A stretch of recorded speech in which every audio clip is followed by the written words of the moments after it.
बिस्मिल्लाहिर्रहमानिर्रहीम। अस्सलाम वालेकुम क्लास।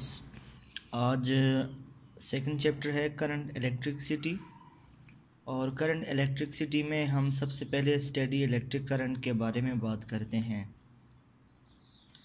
क्लास फर्स्ट चैप्टर का नाम था इलेक्ट्रोस्टैटिक, और उसमें आपने स्टैटिक चार्ज के बारे में बात की। स्टैटिक चार्ज एट रेस्ट होता है, और करंट इलेक्ट्रिसिटी का ताल्लुक मूविंग चार्ज से है। इसको हम करंट इलेक्ट्रिसिटी भी या हम इलेक्ट्रोडायनेमिक्स भी कह सकते हैं। इलेक्ट्रोडायनेमिक्स का मतलब भी ये है कि चार्ज इन मोशन। तो हम इस चैप्टर में मूविंग चार्जेस के बारे में बात करेंगे। सबसे पहले हमारे पास है स्टेडी इलेक्ट्रिक करंट। ये सिंपल आप इलेक्ट्रिक करंट को डिफ़ाइन करें। इलेक्ट्रिक करंट को आप कैसे डिफ़ाइन करते हैं? Electric current net flow of charges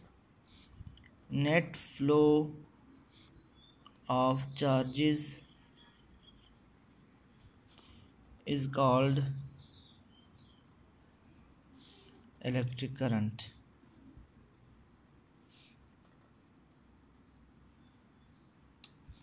net flow of charges is called electric current. Charges का नेट फ्लो ये इलेक्ट्रिक करंट कहलाता है। सिंपल अगर आप कहेंगे flow of charges is called electric current, तो ये डिफिनीशन ठीक नहीं होगी। इस वजह से आप नेट फ्लो ऑफ चार्जेस कहेंगे, ठीक है। Net flow of charges is called electric current. Electric current को मैथमेटिकली आप ऐसे डिफाइन करते हैं, I is equal to Q by T. I is equal to Q by T, rate of flow of charges. I is equal to Q by T. I electric current है, Q charges है और T time है।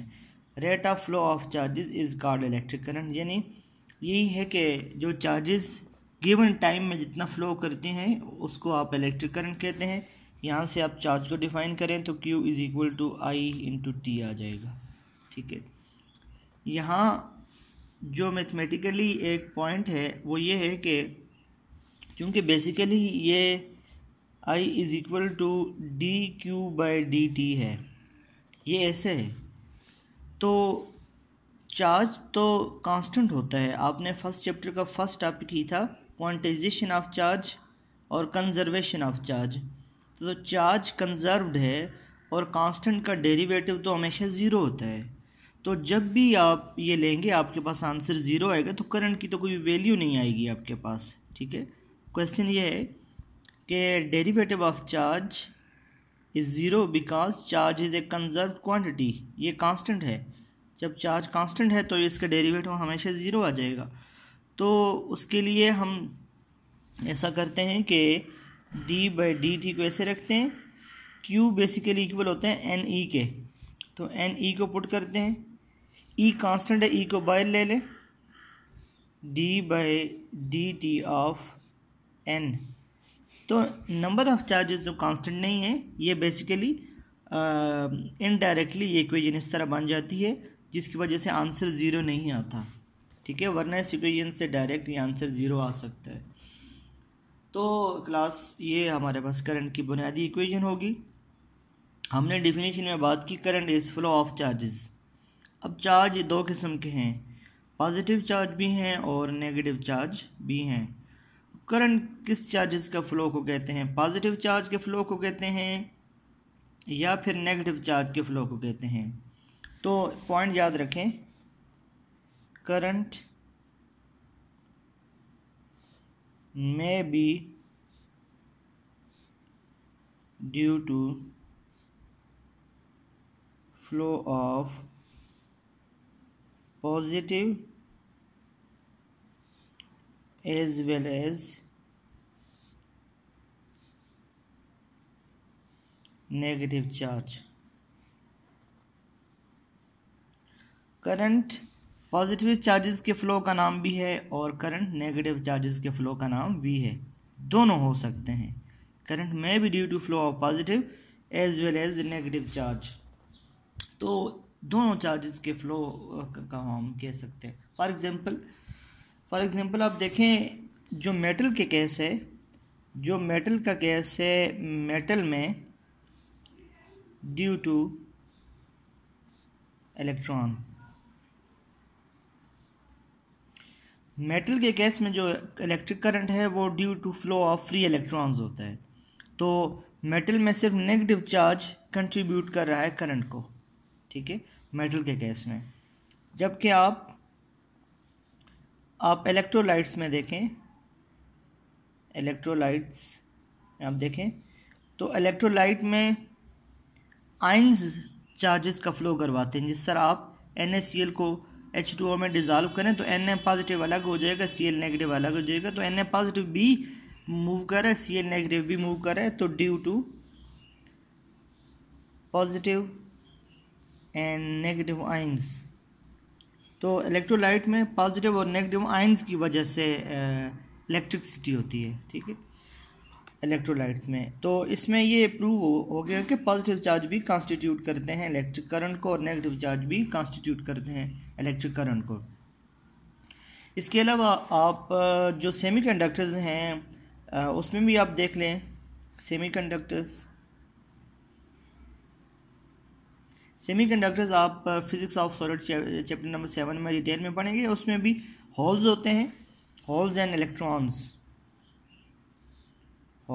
Electrons ये move करते हैं। Holes basically positive charge होते हैं, ठीक है, ये भी पॉजिटिव आयंस होते हैं।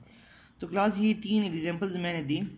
इसके अलावा जो आपके पास बैटरी होती है, याद रखें बैटरी जब आप किसी सर्किट के साथ कनेक्ट करते हैं तो एक्सटर्नल सर्किट में नेगेटिव चार्ज होता है, लेकिन उस सेल के अंदर, वो जो केमिकल सेल है उसके अंदर आयंस, पॉजिटिव आयंस ट्रांसफ़र हो रहे होते हैं। तो इन सब पॉइंट्स का खुलासा ये है, क्योंकि स्टूडेंट समझते हैं कि सिर्फ इलेक्ट्रॉन्स ही जो चार्ज है उसको कॉन्स्टिट्यूट कर सकता है और इसके अलावा और कोई नहीं कर सकता। पॉजिटिव चार्ज का भी उतना ही रोल है जितना नेगेटिव चार्ज इलेक्ट्रॉन्स का रोल है।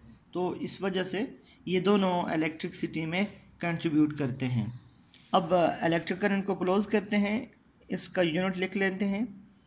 What is the unit of electricity? Ampere. Symbol A है और पूरा लिखेंगे तो स्मॉल लिखेंगे, ampere. Ampere is the SI unit of electricity. Ampere को SI यूनिट कहा जाता है इलेक्ट्रिसिटी का। आप चार्ज का यूनिट कूलम होता है, कूलम पर सेकंड भी कह सकते हैं, ठीक है, कूलम पर सेकंड भी आप कह सकते हैं। MCQs में आपको पजल किया जाएगा मुख्तलिफ तरीके से। तो यही बेसिकली 1 कूलम पर 1 सेकंड यही बराबर होता है एम्पेयर के, ठीक है, क्योंकि ये बिल्कुल आपस में बराबर हैं। इसके अलावा कुछ प्रीफिक्सेस इस्तेमाल की जाती हैं, जैसे कि मिली एम्पेयर इस्तेमाल की जाती हैं। मिली का मतलब है 10⁻³ ये इक्वल हो जाता है 1 मिली एम्पेयर 10⁻³ एम्पेयर के बराबर हो जाता है। इसी तरीके से माइक्रो एम्पेयर का लफ्ज़ इस्तेमाल किया जाता है। जो माइक्रो है इसकी वैल्यू 10⁻⁶, तो ये है 10⁻⁶ एम्पेयर के बराबर। 1 micro ampere is equal to 10⁻⁶। ये बहुत स्मॉल करंट है जो आप इस्तेमाल करते हैं। तो क्लास ये हमारे पास बेसिकली चार्जेस की बात थी।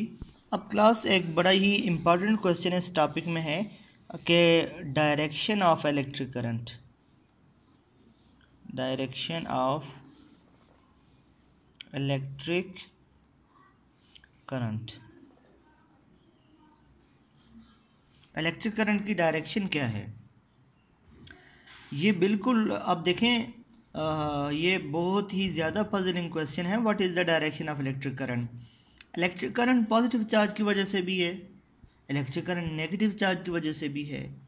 तो डायरेक्शन किसकी होगी? नेगेटिव चार्जेस को बेस बना के आप उसकी डायरेक्शन को डिजिग्नेट करेंगे या नेगेटिव चार्जेस को बेस बनाएंगे आप? अगर पॉजिटिव चार्जेस को बेस बनाते हैं तो पॉजिटिव से नेगेटिव होगी डायरेक्शन, और अगर नेगेटिव चार्जेस को बनाते हैं फिर नेगेटिव से पॉजिटिव होगी। तो इसमें आप किसको बेस बनाएंगे, पॉजिटिव को या नेगेटिव को? याद रखें, मैं एक पॉइंट लिखता हूँ, direction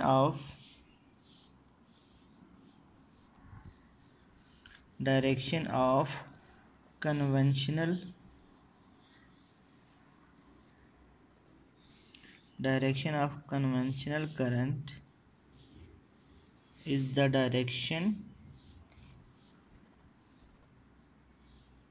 the direction in which positive charges move. Direction of conventional current is the direction in which positive charges move. तो कन्वेंशनल करंट रस्मी रवायती करंट, इससे हमने इसको कन्वेंशनल करंट कहा है। इसकी डायरेक्शन पॉजिटिव चार्ज की डायरेक्शन है, यानी पॉजिटिव से नेगेटिव। इसलिए आप इलेक्ट्रिक फील्ड भी हमेशा पॉजिटिव से नेगेटिव की तरफ उसकी डायरेक्शन करते हैं। तो क्योंकि बुनियादी तौर पर एम्पेयर या जो पुराने साइंटिस्ट थे, जब तक charges individually electron proton discover नहीं हुए थे, उस वक्त उनका ख्याल ये था कि करंट की डायरेक्शन पॉजिटिव है करंट, और वो करंट को डिफाइन करते थे flow of positive charges. Current को जब बिल्कुल बेसिक करंट पे काम हुआ तो करंट को फ्लो ऑफ पॉजिटिव चार्जेस कहा गया था। बाद में डिस्कवर हुआ कि मोस्टली तो नेगेटिव की वजह से है, फिर साथ पॉजिटिव नेगेटिव दोनों एडजस्ट होते हैं। लेकिन जो हमारे डेली लाइफ की इलेक्ट्रिसिटी है, ये वायर से जो होके आती, ये तो फ्लो ऑफ नेगेटिव चार्जेस हैं, इनमें तो पॉजिटिव चार्ज नहीं फ्लो कर रहे। तो इसमें इसलिए हमने वर्ड यूज़ किया conventional current. Direction of conventional current is the direction in which positive discharge. Really जो हमारे पास रियली फ्लो है, वो डेली लाइफ का फ्लो, वो फ्लो ऑफ नेगेटिव चार्जेस है। तो ये दोनों बातें आपने याद रखनी है कि डेली लाइफ में जो फ़्लो है वो नेगेटिव चार्जेस का फ़्लो है, जबकि कन्वेंशनल करंट जो है वो पॉजिटिव चार्जेस का फ़्लो। उनके अंदर में हमने ये बात इस तरह एडजस्ट की है। और क्लास फिर इसके कुछ पॉइंट्स भी हैं, फिर वीडियो की लेंथ ज़्यादा हो जाएगी, फिर ये अपलोड नहीं होती। तो वो पॉइंट्स सिंपल है, आप ऐसे याद रखें। करंट के इफ़ेक्ट्स क्या हैं? करंट के 3 इफ़ेक्ट हैं। नंबर 1 हीटिंग इफ़ेक्ट है। हीटिंग इफ़ेक्ट, करंट हीट भी करता है, देखें वो वायर कितनी गर्म हो जाती है। इसकी केमिकल इफ़ेक्ट भी हैं, केमिकल इफ़ेक्ट हैं। नंबर 3 मैग्नेटिक इफ़ेक्ट है, मैग्नेटिक इफ़ेक्ट है। ये कुछ इफ़ेक्ट्स हैं जो इलेक्ट्रिक करंट के होते हैं।